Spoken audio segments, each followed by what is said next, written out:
আমি পারতেছি না। তুমি কিছু একটা করতেছো নাকি? এটা চাকরি বাকরি খুঁজো। এত সহজ আর চাকরি বাকরি করে কি আমার দূর হইব? সব রাস্তায় চিন্তা ভাবনা করে দেখছি, কোনো উপায় নাই। আমার বিদেশ যেতে হইব।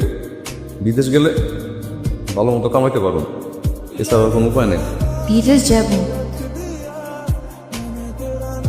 এত টাকা কই পাইবা তুমি?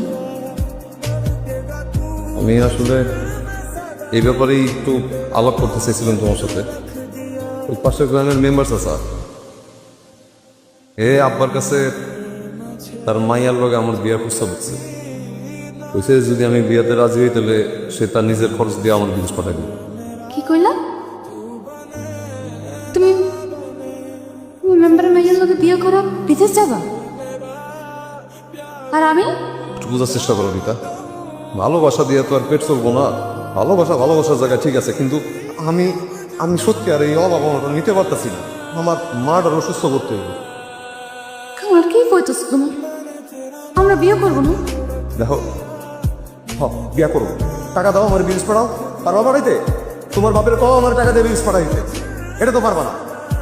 দেখো রিতা, আমার চোখের সামনে আর কোনো রাস্তা খোলা নাই, আমার বিদেশ যাইতে হইব ব্যাস। আর তুমি আমার বিয়ে করে কি করবা? তুমি ভালো থাকবা, আমি তোমার ভালো থাকতে পারবো না। আমি একটু শান্তি অশান্তির কথা কইবা, তোমার ভালোবাসি নেই কামাল। তোমারে ভালোবাসছি একেবারে ঘর করার লেগা, ওখানে আমার সুখ। এটা আমি তোমার ভালোবাসি, আমি জান দিয়া ভালোবাসি তোমার, কিন্তু ভালোবাসা আমি তোমার খারাপ রাখতে পারবো না।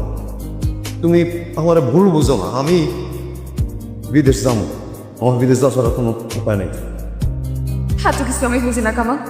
তুমি গিয়ে আমার বাবার লোক কথা করবো, আমরা খুব জলদি বিয়ে করবো, তারপর তুমি বিদেশ চলো।